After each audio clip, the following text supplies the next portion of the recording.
देर रात को जब राधा को प्यास लगती है तो वो अपने कमरे से बिस्तर से खड़ी होती है और किचन में आकर के पानी पी रही होती है।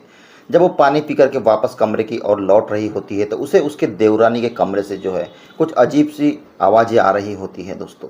और जब वो कमरे के पास जाकर के पहुंचती है तो वो आवाज़ें सुनकर उसे समझते देर नहीं लगती कि अंदर क्या चल रहा है। लेकिन वो सोच में पड़ जाती है कि पति जो है उसका, मतलब कि राधा देवी का देवर, वो तो केरला में रह करके जॉब किया करता था और कमरे में इस वक्त देवरानी जो थी वो अकेली थी। तो इस प्रकार की आहों और कराहों सिसकारियों की आवाज़ें कमरे में से आने का मतलब क्या है? क्या उसकी देवरानी अपने ही हाथों से अपने आप को संतुष्ट कर रही थी? ऐसे अजीबोगरीब ख्याल जो है वो राधा देवी के दिमाग में घूमने लगते हैं दोस्तों। लेकिन राधा देवी कुछ नहीं कहती, चुपचाप वापस लौट करके अपने कमरे में चली जाती है और जा कर के सो जाती है। अगले दिन भी इसी प्रकार का होता है। वो फिर भी कुछ नहीं कहती, लेकिन अगले दिन वो अपने पति, जिसका कि नाम सुशील होता है, सुशील से बात करती है कि जी देखिए, बात ऐसी ऐसी है कि रात को जो है देवरानी के कमरे से अजीबोगरीब की आवाज़ें आती हैं। और जब वो पूछता है कि किस प्रकार की आवाज़ें आती हैं तो राधा देवी उसे समझाती है कि देखिए, इस प्रकार से आवाज़ें आती हैं जैसे जब कोई महिला और पुरुष संबंध बनाते हैं और महिला आनंदित होकर के जिस प्रकार की आवाज़ें निकालती है, वैसी आवाज़ें मैंने अपनी देवरानी के कमरे से सुनी है। सुशील अपनी पत्नी को डांटते हुए कहता है, क्या तुम पागल हो? तुम कैसी बातें कर रही हो? क्या कभी ऐसा भी हो सकता है? अब राधा देवी कहती तो क्या कहती, वो तो उसने तो जो सुना था वो अपने को पति को बता दिया था, लेकिन उसके पति को तो इस बात पर विश्वास ही नहीं था दोस्तों। अब होता क्या है कि अब ये बात राधा देवी के दिल में अंदर तक घर कर गई थी कि आखिर यहाँ चल रहा है तो क्या चल रहा है। अगली रात को भी कुछ इसी प्रकार से होता है। अब आज राधा जानबूझ करके उठी थी दोस्तों, और उसने जाकर के जब आवाज़ सुनी तो वैसी ही आवाज़ जो है उसे कमरे से आ रही थी। लेकिन आज राधा देवी ने जो था दोस्तों दिन में एक काम करके रखा था। जिस वक्त उसकी देवरानी जो है किचन में काम कर रही होती है, राधा देवी दबे पाँव से कमरे में गई थी और उसने उसे कमरे की उस खिड़की को इस तरीके से खोल दिया था कि जैसे किसी को पता भी ना चले और बाहर से जो है अंदर झांक करके अंदर का दृश्य जो है देखा जा सकता था। इतनी तैयारी आज राधा देवी ने पहले से कर ली थी। और उसके बाद रात को जब फिर से वही समय होता है और वही मंजर वहाँ पर चल रहा होता है तो राधा देवी जो होती है दबे पाँव जा कर के पहुँचती है अपनी देवरानी के कमरे के बाहर और जा पहुँचती है उस खिड़की के पास दोस्तों। और उस खिड़की से जब अंदर वो झांकती है और अंदर का नज़ारा इस वक्त जब राधा देवी देखती है, उसके पैरों तले तो ज़मीन ही खिसक जाती है दोस्तों। क्योंकि राधा देवी की जो देवरानी होती है वो इस वक्त कमरे में अपने बिस्तर पर पूर्ण नग्न अवस्था में जिस व्यक्ति के साथ लगी पड़ी थी ना दोस्तों, वो व्यक्ति और कोई नहीं दोस्तों, वो व्यक्ति वही था जो उसकी देवरानी का भाई था और जो आकर के इनके अपनी बहन के ससुराल में रुका करता था, रातों को रुका करता था। और ना ही राधा देवी ये जानती थी, ना ही उसका पति जानता था कि रात होने के बाद ये जो भाई बहन हैं कमरे में इस प्रकार का खेल खेलते हैं दोस्तों। और इसके बाद दोस्तों इस कहानी में, इस घटना में जो कुछ होता है, ऐसे ऐसे खुलासे जब इस कहानी में होते हैं ना दोस्तों, तो परिवार हैरान परेशान और सन्न रह जाता है। क्योंकि जब तक हर चीज़ की असलियत का पता चल पाता तब तक इस परिवार से एक व्यक्ति की जान चली जाती है दोस्तों। क्या है दोस्तों ये पूरी घटना, बताऊंगा पूरी घटना विस्तार से, कहानी में अंत तक बने रहिएगा, वीडियो को पूरा वॉच कीजिएगा दोस्तों। वो यहीं पर सुशील और राधा देवी के साथ ही रहा करती थी दोस्तों। समीर और मीरा की शादी को 7 साल हो चुके थे और इन 7 सालों में दोनों के 2 बच्चे भी हो चुके थे और दोनों सबकी ज़िंदगी जो है हंसी खुशी चल रही थी। परिवार जो था बहुत ही हंसी खुशी के साथ में रहा करता था। छोटा सा परिवार था, घर पर ज़्यादा कुछ काम धंधा होता नहीं था। इसी वजह से मीरा जो थी अब वो खाली रहती थी। और दोस्तों ज़माना तो आजकल सोशल मीडिया का ही है। ऐसा कौन है जो आज सोशल मीडिया इस्तेमाल नहीं करता, बच्चे से लेकर बूढ़े तक। अब ये सोशल मीडिया जितना ज्ञानवर्धक है, अच्छी चीज़ें सिखाता है, उतनी ही जल्दी यहाँ से बुरी चीज़ें और बुरी आदतें भी जो है इंसान लेने लगा है दोस्तों, चाहे वो छोटा हो चाहे बड़ा हो। और इसी प्रकार से मीरा की भी जो है ज़िंदगी में सोशल मीडिया की एंट्री होती है जब उसका पति उसे नया मोबाइल ला करके देता है। और उसके बाद मीरा जो है वो भी सोशल मीडिया चलाने लगती है। इंस्टाग्राम पर वो अपनी आईडी बना लेती है, फेसबुक भी स्क्रॉल करती है। जब घर के काम धंधे से वो फ्री हो जाया करती थी तो उसके पास बस एक ही काम रहा करता था, सोशल मीडिया पर टाइम पास करना। इसी प्रकार से अब वो कुछ कुछ कंटेंट्स भी जो है इंस्टाग्राम पर पोस्ट कर दिया करती थी, कोई पिक्चर हो गई, कोई वीडियो हो गया, इस प्रकार से। और अब जब पोस्ट की जाती है तो लोगों तक जाकर के पहुंचती है तो लोग लाइक भी करते हैं। कुछ दिनों से जो मीरा थी क्या नोटिस कर रही थी कि एक व्यक्ति है जिसका कि नाम रिंकू चौहान होता है। उस रिंकू चौहान की आईडी से जो है मीरा की हर पोस्ट को लाइक किया जाता था। कमेंट भी किया जाता था। मीरा को अच्छा लगता था, उसकी पोस्ट को कोई लाइक कर रहा है, कमेंट कर रहा है। उसके बाद रिंकू चौहान की आईडी से जो है मीरा को मैसेज भी आने लगे थे इंस्टाग्राम पर ही। अब मीरा उसका रिप्लाई करने लगी थी। धीरे धीरे दोनों के बीच बातचीत का सिलसिला शुरू होता है और बातचीत का सिलसिला शुरू होते होते दोनों के बीच दोस्तों दोस्ती हो जाती है। अब दोस्ती होते होते इस प्रकार से रिश्ता बन जाता है कि सारा सारा दिन दोनों जो है एक दूसरे से चैटिंग किया करते थे। दोनों एक दूसरे को फ़ोन पर देख भी चुके थे, फ़ोटोज़ देख चुके थे। अब बात वीडियो कॉल तक भी आ जाती है और दोनों एक दूसरे को वीडियो कॉल भी पर भी बातें करने लगे थे। अब इधर रात जब तनहा होती थी, राधा देवी अपने पति सुशील के साथ अपने कमरे में होती, बच्चे सो जाया करते थे, तो मीरा को अकेलापन जो है खाने को दौड़ा करता था दोस्तों। और उन रातों में उसका सहारा बनता था वही मोबाइल और वही रिंकू चौहान। उसके साथ रात को वीडियो कॉल होती थी और तन्हा माहौल में जब रात जवान होती तो बातें गर्म होने लग जाती थी दोस्तों। और जब बातें गर्म होती थी तो वीडियो कॉल पर वो सारा प्रोग्राम होने लगता था जो कि नहीं होना चाहिए था। कपड़े उतार दिए जाते थे और अपने शरीर से अपने अपने अंगों से खेला जाता था और इस प्रकार से जो है अपने आप को संतुष्ट किया करती थी मीरा। अब इसी प्रकार से ये सिलसिला काफ़ी दिनों से चला आ रहा होता है। अब मीरा जो थी दोस्तों सोशल मीडिया चलाया करती थी, ये बात उसके पति को भी पता थी समीर को, लेकिन उसे इस बात से कोई आपत्ति नहीं थी। आजकल ये सब कुछ जो है बहुत ही नॉर्मल है। लेकिन जब ये रातों को ये सिलसिला शुरू हुआ था और जब उसकी जो जिठानी होती है राधा देवी ने उसे रंगे हाथ उसके मौसेरे भाई के साथ कमरे में सब कुछ करते हुए अपनी आंखों से देख लिया था। और उसने दूसरे दिन जब अपने पति से बताया तो पति विश्वास करने के लिए तैयार नहीं था। और जब उसने ये बात मीरा से कही तो मीरा जो है भड़क जाती है, घर में तमाशा मचा देती है, हंगामा कर देती है, कहती है तुम यहाँ मेरा पति नहीं है, मैं अकेली हूँ, तो तुम जो है मुझे बदनाम करना चाहती हो, तुम चाहती हो कि मैं बदनाम हो जाऊँ, मेरा पति मुझे छोड़ दे, मुझे तलाक दे दे, तुमसे हमारी और मेरे पति की, मेरे बच्चों की खुशियाँ जो है बर्दाश्त नहीं होती, मैं ऐसे घर में रहना ही नहीं चाहती। और उसके बाद वो जो है इतना तमाशा करती है कि उसके बाद वो घर छोड़ करके चली जाती है दोस्तों। उसके बाद वो एक मकान किराए से लेती है और वहाँ किराए का मकान लेकर के उस घर में रहने शुरू कर देती है।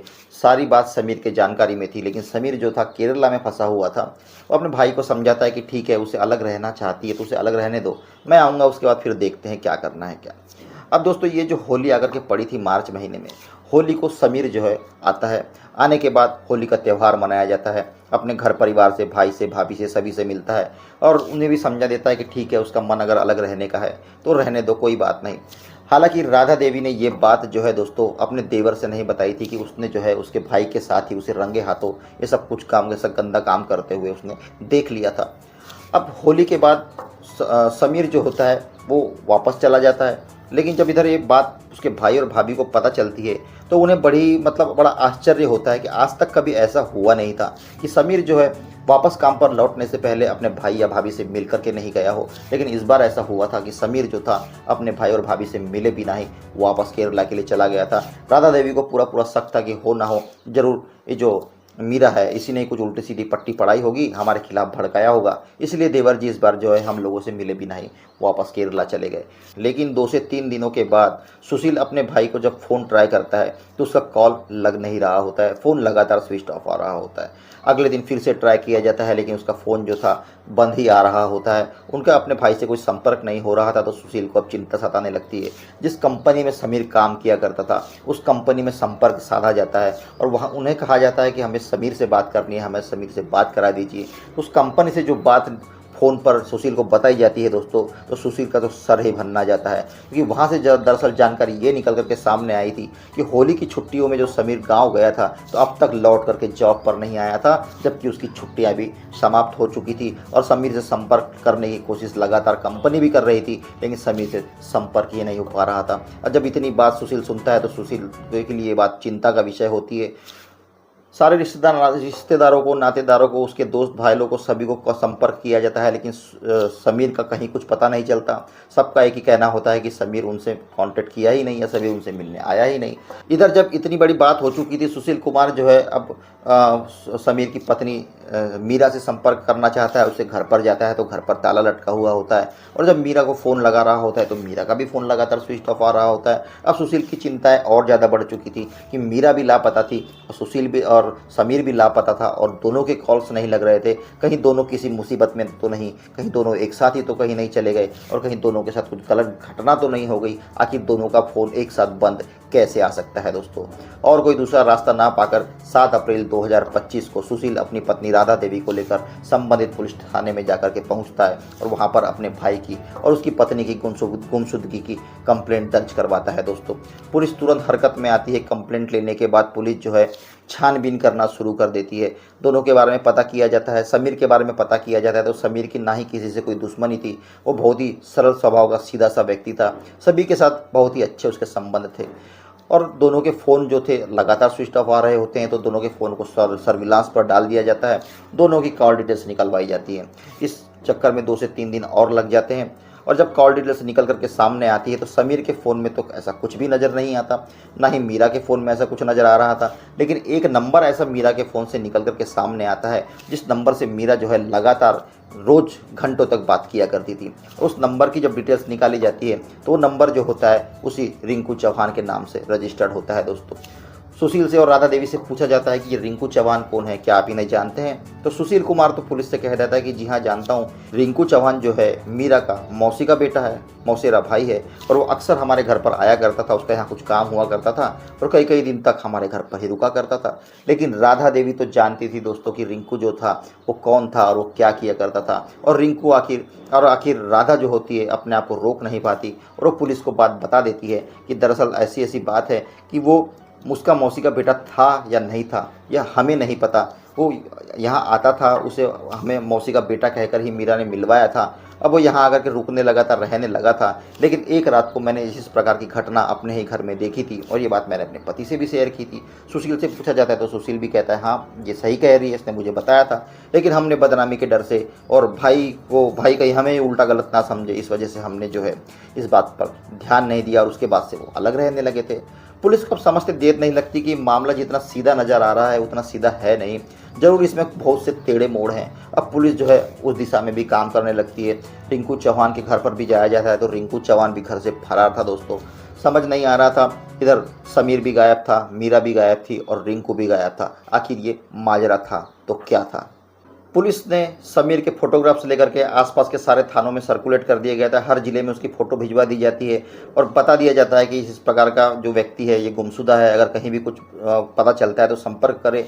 हाथरस का एक इलाका पड़ता है सिकंदरा राव, वहाँ के थाने से जो है फ़ोन आकर के पहुंचता है। उन्हें बताया जाता है कि ये जो व्यक्ति जो है ये अब जीवित नहीं है, इस व्यक्ति की मृत्यु हो चुकी है। इसकी जो लाश थी 1 अप्रैल 2025 को ही हाईवे के किनारे पर मिली थी। उसके बाद इसका पीएम करवाया गया। इसके शरीर पर जो है कई प्रकार के चोटों के गंभीर निशान थे। प्रथम दृष्टया मामला ऐसा समझ आ रहा था कि जैसे इसका जो है वहाँ पर एक्सीडेंट हुआ है और उसमें इसकी मृत्यु हुई है।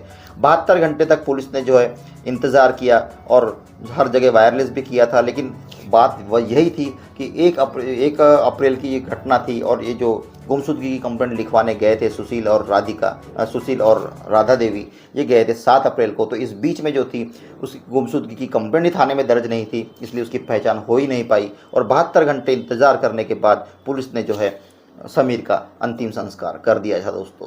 अब पुलिस को ये तो पता चल चुका था कि समीर तो अब इस दुनिया में नहीं रहा और उसका अंतिम संस्कार भी हो चुका है। लेकिन आखिर समीर के साथ ये घटना हुई तो कैसे हुई? क्या सच में सिर्फ एक्सीडेंट था या इसके पीछे कोई गंभीर मामला था? क्योंकि अभी भी जो उसकी पत्नी मीरा थी वो लापता थी और रिंकू भी जो था वो भी घर से फरार चल रहा था दोस्तों। अब पुलिस इसके लिए जो है अपने मुखबिरों का जाल बिछा देती है और पुलिस को जल्द ही पता चल जाता है कि एटा का रहने वाला जो रिंकू चौहान होता है वो अपने घर पर आ चुका है। पुलिस तुरंत वहां जाकर के दबिश देती है और जब घर की कुंडी खुड़काती है दोस्तों तो क्या देखती है कि घर का दरवाज़ा जिसने खोला था वो रिंकू नहीं था, वो मीरा होती है। और मीरा को देख करके पुलिस चौंक जाती है कि वो अभी भी पूरी सुहागनों की तरह सजी धजी थी, मांग में सिंदूर, गले में मंगलसूत्र, जबकि उसका पति जो था वो मर चुका था। क्या वो नहीं जानती थी कि उसका पति मर चुका है? पुलिस जो है तुरंत वहाँ से रिंकू को और मीरा को अपने साथ लेती है, थाने लेकर के आती है और वहाँ जब उनसे पूछताछ करती है तो मीरा जो है अलग अलग तरह की बातें बनाने लगती है। लेकिन पूरी जब अपनी कड़ाई से पूछताछ करती है तो मीरा भी टूट जाती है और रिंकू भी टूट जाता है दोस्तों। और जो घटना बताते हैं, बात बताते हैं, वो इस प्रकार से निकल करके सामने आती है कि दरअसल रिंकू जो था वो इसे इंस्टाग्राम पर मिला था और वहाँ से इनकी दोस्ती हुई, दोस्ती इनकी प्यार में बदली। अब दोनों एक दूसरे के साथ रहना चाहते थे, दोनों के बीच में शारीरिक संबंध स्थापित हुए और जब एक दूसरे से दूर ना रह पाए तो अपना मौसेरे भाई कहकर घर पर इंट्रोड्यूस कराया था। और अब ये रिंकू जो है आए दिन यहाँ पर आया करता था, रातों को इनके घर पर रुका करता था। जब सुशील और राधिका सो जाया करते जब सुशील और राधा देवी सो जाया करते थे तो उसके बाद रिंकू जो है दबे पाँव इसे कमरे में जा पहुंचता था मीरा के, और वहां पर दोनों जो है अपने बदन की प्यास बुझाया करते थे दोस्तों। और इसी प्रकार से एक दिन राधा देवी ने जो है देख लिया था, और जब मामला बिगड़ता देखा तो मीरा ने इतना नाटक किया, इतना तमाशा किया कि घर ही अलग कर लिया। और जब घर अलग कर लिया तो वो एक कहावत है ना दोस्तों, हमारा पिया घर नहीं और हमें किसी का डर नहीं, बस वही बात हो चुकी थी। पति तो केरल में रहता था और घर पर सिर्फ दोनों बच्चे और मीरा ही थे। बच्चे सो जाया करते, रिंकू आए दिन अब वहीं पर आता, वहीं पर पड़ा रहता और दिन रात दोनों जो है अपने शरीर की भूख मिटाया करते थे दोस्तों। लेकिन होता कुछ इस प्रकार से है कि समीर जो था, न जाने समीर के मन में क्या आया, या समीर को कुछ पता था, या समीर से जो हुआ अनजाने में हुआ। एक दिन समीर जो है अपना सारा सामान लेकर के आकर के पहुंच जाता है अपने गांव, और गांव आने के बाद जब इतना सारा सामान और उसको देखती है तो पत्नी आश्चर्य से उसे पूछती है कि इतना सारा सामान लेकर के आप कैसे आए। तो कहता है मैं अब हमेशा के लिए केरला की नौकरी छोड़ करके आ चुका हूँ, अब हम जो है यहाँ मैनपुरी में ही रहेंगे, अब मैं यहीं पर कुछ ना कुछ काम कर लूँगा, अब मैं तुमसे और बच्चों से दूर नहीं रहना चाहता था। अब ये सुनकर मीरा के तो चेहरे की हवाइयाँ ही उड़ने लगती है दोस्तों। अब उसे टेंशन आने लगती है कि अब उसका और इसके संबंध का क्या होगा, रिंकू के, अब ये दोनों कैसे मिलेंगे, ये अपने तन की प्यास कैसे बुझाएंगे।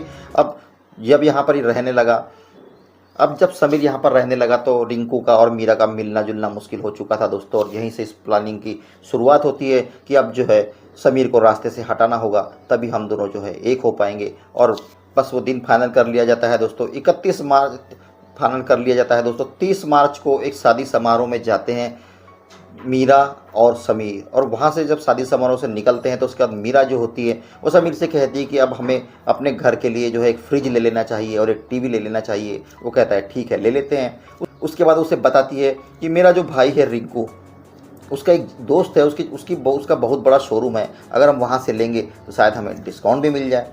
समीर कहता है ठीक है, कहीं से भी तो लेना है, वहीं से ले लेंगे। रिंकू को फ़ोन लगाया जाता है। उसके बाद ये मीरा और समीर जो है जाकर के रिंकू के पास पहुंचते हैं।